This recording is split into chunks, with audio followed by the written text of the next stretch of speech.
Welcome to this next webinar. Our title is How do I navigate the portal to select essential elements for fall-winter testing?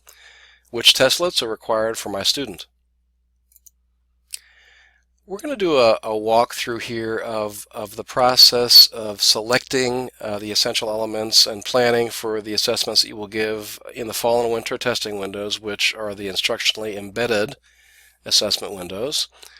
And let's go through step by step, and then we'll break that out a little bit and illustrate how you'll do that in the system.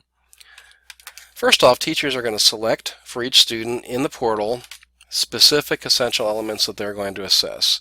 Now there is a much broader list of essential elements than you will be giving, keeping in mind that DLM is a consortium of many states. About 17 states are participating. Each state is slightly different, but you're going to make specific selections, and we'll talk shortly about the required ones that you'll want to make sure you get covered. Then, based on the first contact survey that you've done for each student, and also past assessment performance when available, the system will suggest a linkage level for each student. You do have the opportunity as a teacher to override that, so you can make a change in the suggested linkage level, and we'll show you how that can be done shortly. Doing these steps creates what we call an instructional plan in the system. So it's kind of the preliminary steps. Then, with this instructionally embedded concept, the teacher offers instruction to the student on the essential element focus instruction throughout the testing window when this is happening. Then, when we're absolutely sure that the plan is going to be finalized, there is a finalize button. We'll talk about that a little bit later and show you that. Until you hit that button to finalize the plan, the testlet for your student will not be available. But it's important to not do that right away, because there may be some unique circumstances where you may decide to change a linkage level before the final test is generated, or you may have some instances where, for example, a student may have experienced regression and you may need to make some changes in your testing plan. So the recommendation is to leave that finalization step until shortly before you plan to give the test. So at this point, testlets become available for administration in the KITE system. This just gives kind of a linear visual of the process that we just talked through. So, and we'll break this out step by step. First, choosing the essential elements we want to test, then creating and saving an instructional plan, and then the step of providing focused instruction specifically on that essential element for your student. Then that confirmation step, we talked about finalizing it. There is a confirm button when you're absolutely sure that you will be giving that testlet. And when you do that, you would receive a tip sheet, which gives you information to prepare for the assessment. We'll look at that a little bit later. And then finally, we do the assessment itself. So let's start out with how to choose essential elements in the system. When you're in the educator portal, you'll see tabs across the top, and test management is the area that you're going to go to. When you look up there, you'll also see under test management, you should see instructional tools. So this instructional tools tab, also known as ITI, or the instructional tools interface, that is where you're going to go to start that process of selecting essential elements to give. Now once we've done that, we have an opportunity. We see a screen like this. You'll be working with some drop downs to find the right school and building. Then there's an opportunity to add an instructional plan. So when you're adding a new instructional plan, students that have been put into the system and rostered to you by your data steward will be available down here to select. And so you can select the student that you're going to work with, where you're going to create an instructional plan for them. At this point, we'll see a screen like this, and you will see this area that says Select Essential Elements. This is a drop-down menu, and that will allow you to select an individual essential element that you're going to focus on, where you're going to create that plan for future testing. And so when we open up that drop-down menu, we see something like this. We see a long list of essential elements that we're going to pick from. Right on the screen you see right now, we're in the English Language Arts area, but it's simply a drop-down menu and you would want to continue down until you find the essential element that you're going to choose for your instructional plan. So a big question for teachers is, which essential elements do I choose for each student depending on their grade level? You'll want to remember that the DLM assessment system represents a consortium of multiple states, 17 states participating. So with that, when you think about that drop-down screen that we just talked about, you'll see a very large number of essential elements, more than you will be giving. They are available to anybody in the consortium to test, but there's a smaller required set that we'll be calling the blueprint. So there is an Iowa blueprint for testlets that are required to be given in Iowa. Other states handle this a little bit differently, and their blueprints will be a little bit different. So these requirements on the blueprint are the testlets that contribute to accountability testing in Iowa, and we'll take a look at that shortly. This next bullet, it talks about the importance of maintaining a copy of this Iowa testing blueprint, which is also serves as a record form, along with records of the dates of each essential element that have been administered in the fall and winter testing periods. This form is going to be required this year, and kind of some of the reasoning is that it will be good to have a record of when you recorded an essential element in ITI and when you subsequently tested that essential element. That could be needed if questions arise later about the completion of the requirements. So you want to have a record of that. We do know that there's the possibility that DLM will be able in the future to offer some programming where the system would make it clear or notify us when we have hit all the requirements for a student at each grade level. Right now that is not in the system, so it is important for you to keep a hard copy record of what you've given to help keep you on track.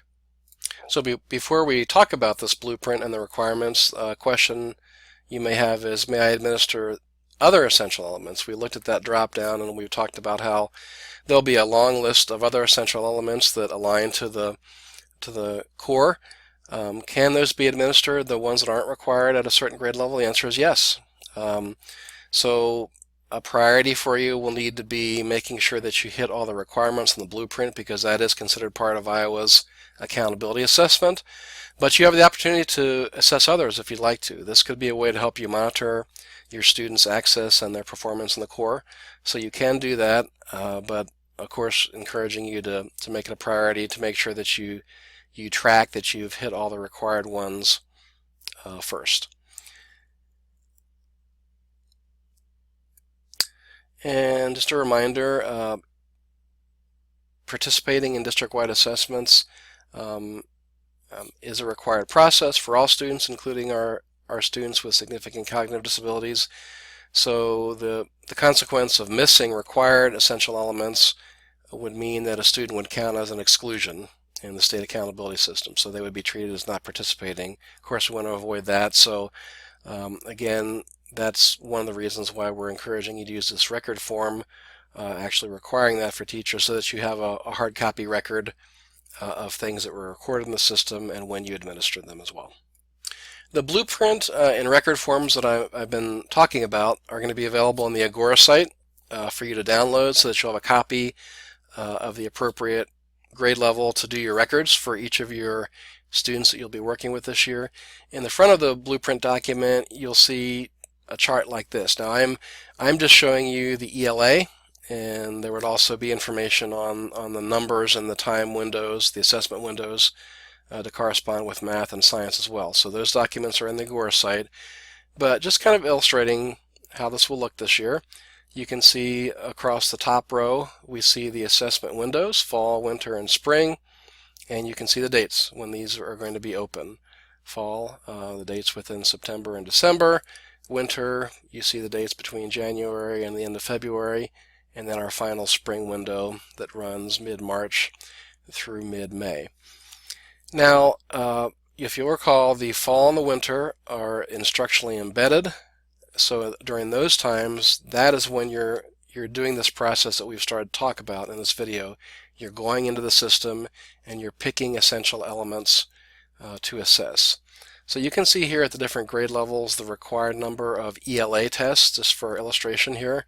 So for third grade, for example, you would need to select 4 of the required ELA assessments in the fall and 4 of the required you would continue on with other ones, 4 additional ones in the winter. And then you can see the numbers across here for spring. A reminder that spring is handled a little bit differently. It's not instructionally embedded. In the spring, the DLM system will generate the testlets. They will just provide them to you for your student based on what the system knows about that student's performance at that time. And so you can see here for ELA, it'll generate 5 testlets for that spring assessment window. And again, I'm only showing you the ELA chart, but for math, there will be 5 generated by the system as well, and 9 for science. You'll notice the grade levels here go from 3rd through 11th. A little bit of a clarification about grade levels where you would need to give DLM alternate assessments this year. This year, required grades would include 3 through 8, 10, and 11. 9th grade would not be required. However, there is funding this year. In past years, some districts wanted to test their 9th graders for continuity, and there was an additional charge issued by the state for that. That would be paid for this year. So you're able to test your 9th graders this year without additional charge coming from the state. That's been built into the budget. But absolute required grades that will go into the accountability system would be 3 through 8, 10, and 11. And that would apply for ELA and math. But you're able to include your 9th graders at no additional cost. As we look ahead into the future of accountability testing in Iowa, it seems that it will be in the future for other district-wide assessments that are going to become Smarter Balance assessments instead of Iowa assessments. It's looking like for ELA and math we'll be testing 3rd through 11th, so it's anticipated in the future for alternate assessment we would follow that as well. For science, which I'm not showing you on the screen right now, but I'll just throw in a reminder right now too, and all of this will be clarified on the finalized blueprint documents that will be on the Agora site. Science is only given as a spring assessment window generated by the system, and that is only given to kids in 5th, 8th, and 11th grade. So again, going back to this question of which essential elements are required, what is this test blueprint? Well, what I'm showing you on screen right now is just a snapshot of what you'll see in this test blueprint, which also serves as a record form. And so this is just a segment of 5th grade ELA, not even showing all of them. But the idea is that you would keep a record for each student finding the grade appropriate section of the record form. So grade 5, I may put the student's name up here, have the additional pages of this record form for ELA, and I would keep track of the requirements as I work through them in the fall and winter windows. So you can see here these are organized by DLM claim, the conceptual areas, and then the essential elements themselves. And then there's a description of each essential element. One nice feature that was also available last year, you can see these descriptions are actually hot links, and so when you're in the document you can click on that and it will take you directly to the web to the instructional information and MIDI map for that essential element. So that's a handy way to get that information as well. There's a place to record the node linkage level, and then 2 things we ask you to record. You can see here the date that the instructional plan is recorded in ITI and the date tested. And you want to keep track of that for fall and winter. And that will help you answer the question, have I gotten everything that I need from the requirements? So now that we've talked about which ones do I choose, we jump back to our process here. And again, we left you with the screenshot of the drop down. We're going to pick the essential element that we're going to be working with. Once we do that, we'll see a screen like this, and you can see the essential element will appear up there. And down here you can see the different linkage levels. And so initial precursor, distal precursor, proximal precursor, target, and successor. Notice the red asterisk on this example happens to be at target. The system will recommend a linkage level for your student by putting a red asterisk next to that level, and this is based on what you've put in the system for the first contact survey, and later on as you do testing it will also be based on student performance. So you can choose a recommendation, click over here and accept that, or you can override that. You can modify it and make it something different if you have reason to believe that that should be changed. Now it's grayed out on this illustration, but notice that there would also be a description of each level to help you with some of that decision making if you're considering making a change from what the system recommends. Then you would see this screen come up, and this is just kind of an extra feature to help avoid sensitive themes that might be an issue for some students. It mentions here that some English language arts texts contain themes that may be sensitive for certain students. Choose the themes that are acceptable for this student. So you can see what they listed here. They're the ones that are showing accidents, body image, death, disability. You can click on the ones that are acceptable. So that doesn't mean that you're guaranteeing or that you're choosing for that content or that theme to appear in text. It's just meaning that it's acceptable. So if something is left unchecked, it would be deemed unacceptable, and that may filter some of the text for a particular student. So in our little flowchart here, we're kind of in the midst of this step, creating and saving an instructional plan. We're kind of at that point here. And as we continue, I wanted to pull up this screen. When we've gotten this far in developing the instructional plan, you'll see that there will be a PDF document showing that says instructional information. That will be descriptions of linkage levels, what that instruction might look like at the different linkage levels. It will also include the mini-maps. Those same PDF documents, it will pop up specifically for the test slit or for the essential element that you're working with. Just know that they're also available at any time. If you take the links that I have here on my screen, and these links are also in the Agora site, there's a listing of these available at any time. In fact, let's go to one right now and just take a look at what that looks like. So I just linked here to the math section that has these instructional information sheets, and so here I am in 3rd grade, and we just scroll. You can see there's a variety of them available for each grade, and some of these will be required test lists, but they're also the information sheets for other essential elements that beyond those that are required. But if I click on one, we're going to get this instructional information. So let's just pick one here. Here's using picture or bar graph data to answer questions. We'll let that load. And we'll get a PDF that looks like this. And again, you'll have description of linkage levels for the essential element, where we're always kind of comparing back to grade level core, what that looks like at the different levels.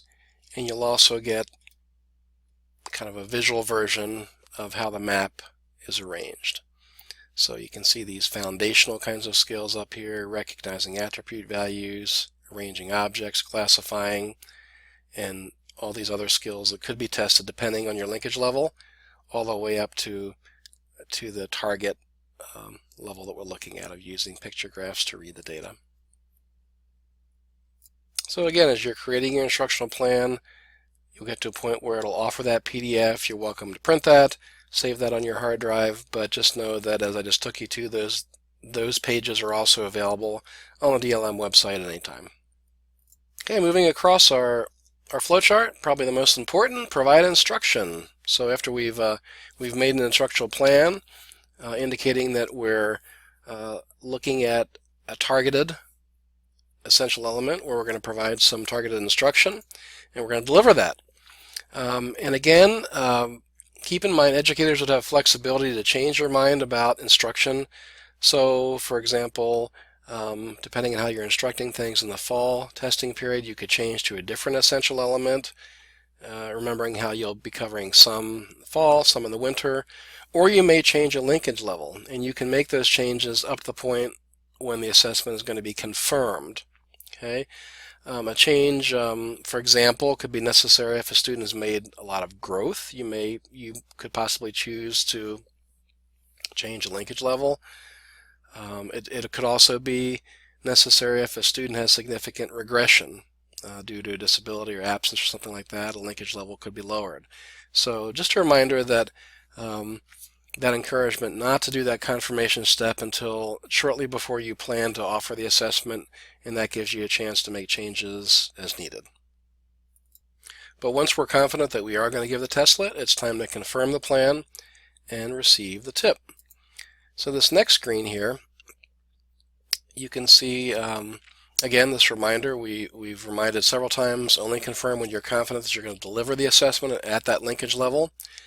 And a reminder too that once confirmed, you wouldn't be able to reverse that process without having your district coordinator help you in deleting an inaccurate essential element. But you can see when you're ready to do that, there is a confirmation assignment button here that will, and once you confirm, that means that the testlet for this essential element is going to be delivered for the student to take. And I also want you to look at the information on this next slide here. We would look at the next steps that you would take. And because the history is going to be here on what you've done. So once you've done a confirmation, you can check in history to make sure things are confirmed and correct. So you can see here under the Test Management tab, that History tab. If we clicked on that, that gives us an opportunity to select a student and view their instructional plan history. And so if you take a look at what's on the screen right now, you can see demographic information about the student.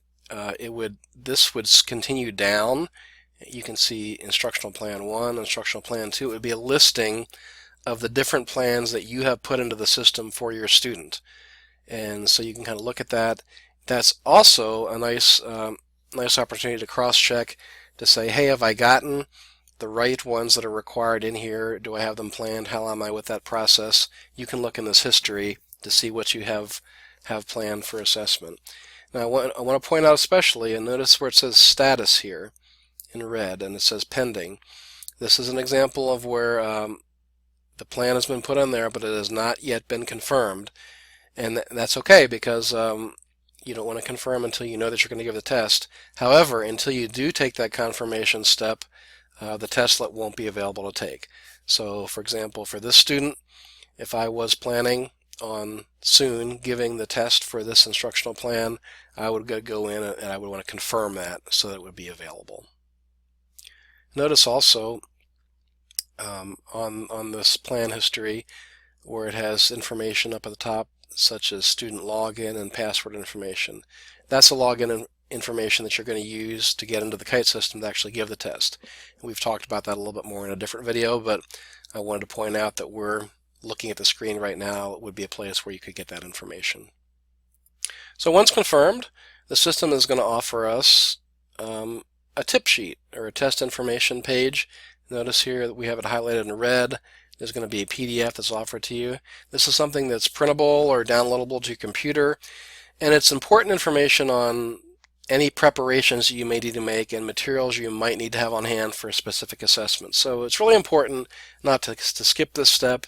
You want to make sure that you take a look at the tip sheet so that you're confident that you have the right materials for giving your assessments. What does a tip sheet look like? Here's just a kind of a mock-up one just to give you an idea. It's a sample one for ELA.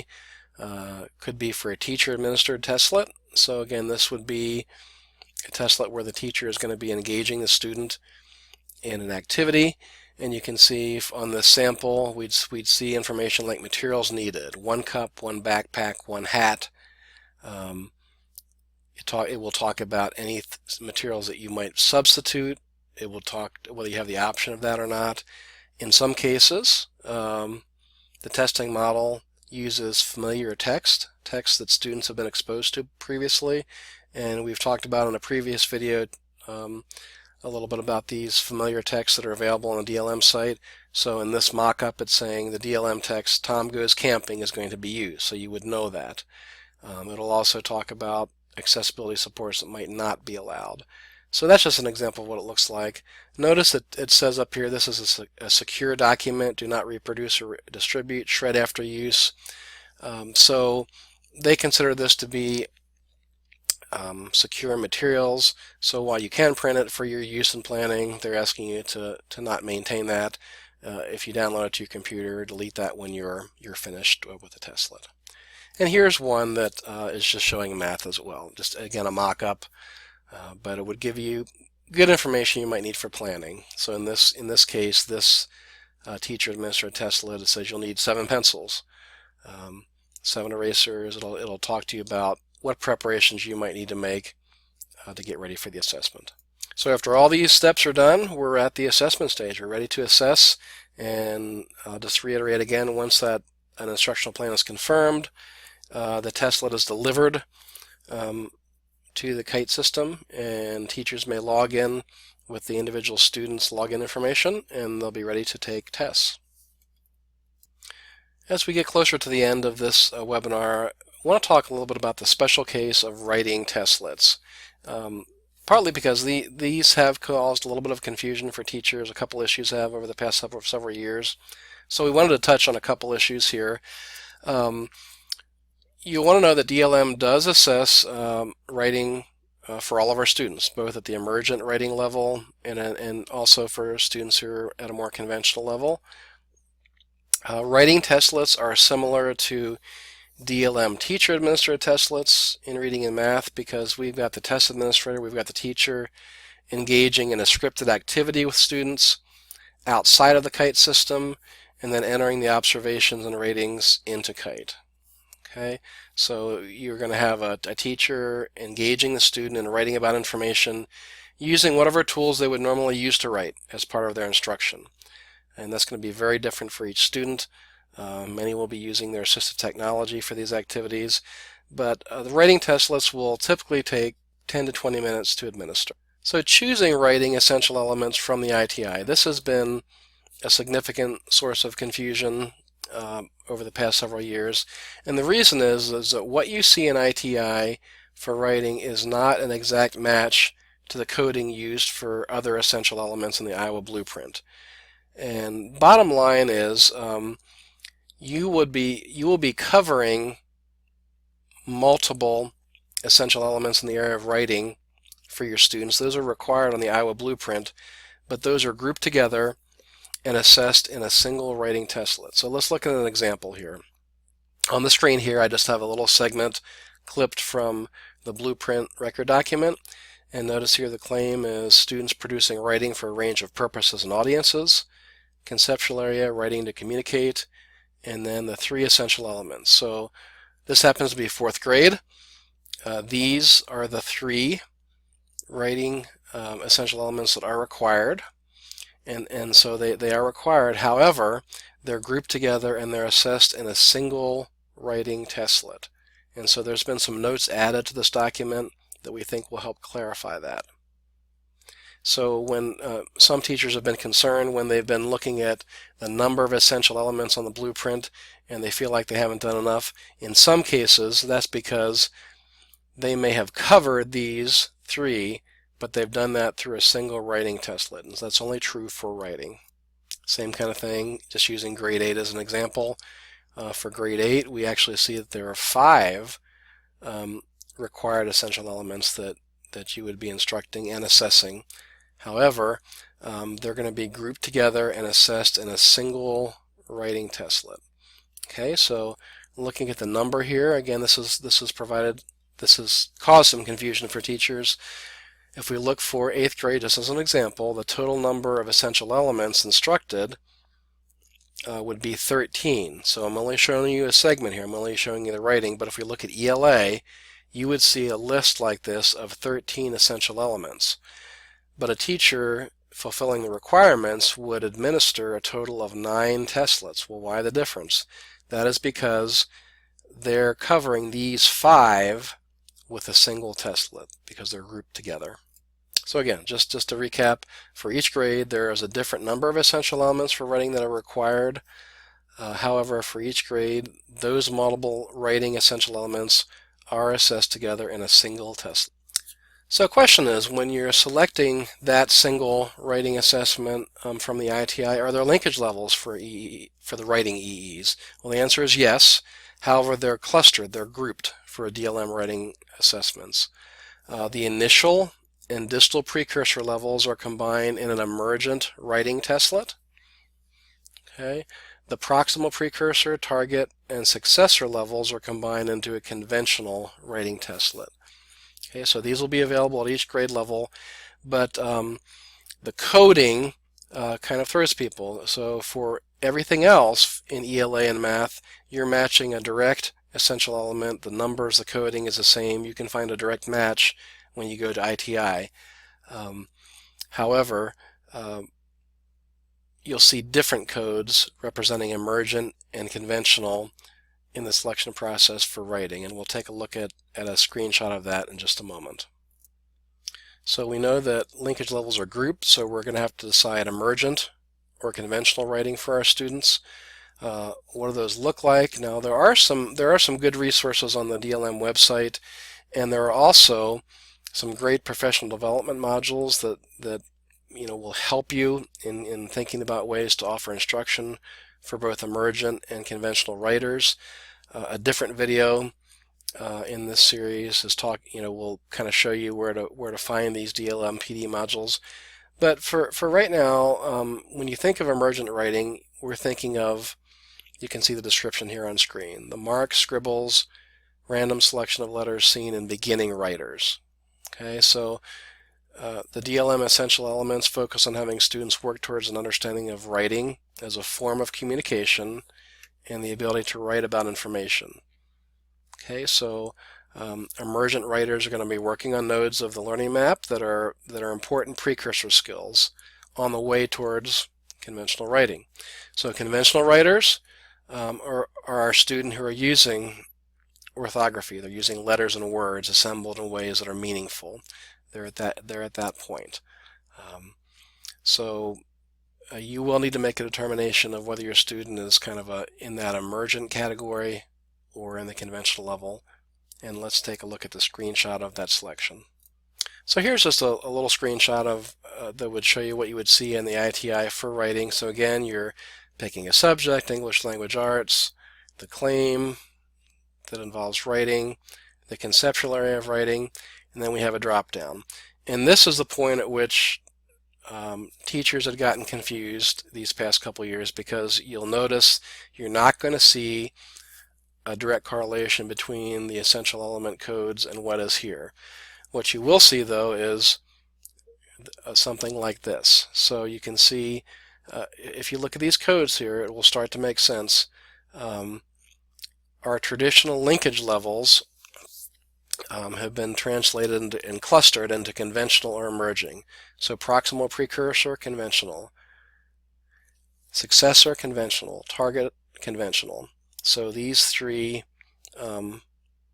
linkage levels are lumped together with conventional. Distal precursor and initial precursor are lumped together as emerging. You're going to select one that best represents the appropriate linkage for your student, and the system will deliver one writing assessment. And again, that will cover the multiple essential elements that are required in the Iowa Blueprint. As we end now, I just wanted to suggest a couple additional resources. These will be linked in the Agora as well, but on the DLM site in the Educator Resources there are two videos actually. The first one, using the ITI for instructionally embedded assessments. It does include you can just watch the video, or you can look at the PowerPoint screens with narrative notes on them, and that's kind of a walkthrough in a little bit more detail than what I've shown here. So that's a resource that could walk you through using the instructional tools interface. So that video is there, and will kind of give you another tool that will kind of walk through the step by step by step. Then there's a second one, Instructionally Embedded Assessments number 2, that also is a different way of looking at this process that we've gone through together today as well. So I just wanted to recommend these as other resources that may be helpful to you. I want to thank you for listening to today's webinar, and we will end here. Thank you.